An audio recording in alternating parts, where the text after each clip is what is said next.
శంకర భగవత్పాదులు ఈ విషయాన్ని నిర్ధారిస్తారు. మాకురు ధనజన యవ్వన గర్వం హరతి నిమేష కాలసర్వం మాయామయమిదమఖిలం హిత్వా బ్రహ్మపదంతం ప్రవిశ విదిత్వా. ఆలమునందు మెరుపు లక్ష్మి. మెరుపు అందుకే నిన్న మీతో నేను చెప్పా ఆవిడ ఆవిర్భావం గురించి.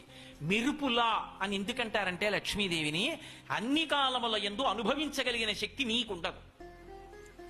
మీరు చూడండి, శంకర భగవత్పాదులు ఓ మాట అంటారు, యావత్విత్తోపర్జన సక్త స్థావన్ నిజ పరివారో రక్త పశ్చాజ్జీవతి జర్జర దేహే పర్తాకోపిన పృచ్చతి గేహే.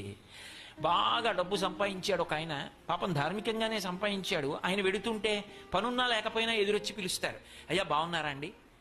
వరుసలు కలుపుతారు, బాబాయ్ గారు అంటారు, మామయ్య గారు అంటారు, బావగారు అంటారు, అన్నయ్య గారు అంటారు, గురువు గారు అంటారు, మా యజమాని గారు అంటారు, నమస్కారాలు పెడతారు. ఆయనకి వృద్ధాప్యం వచ్చేసింది, పాపం ఉండిపోతాడేడు మరి అలాగా.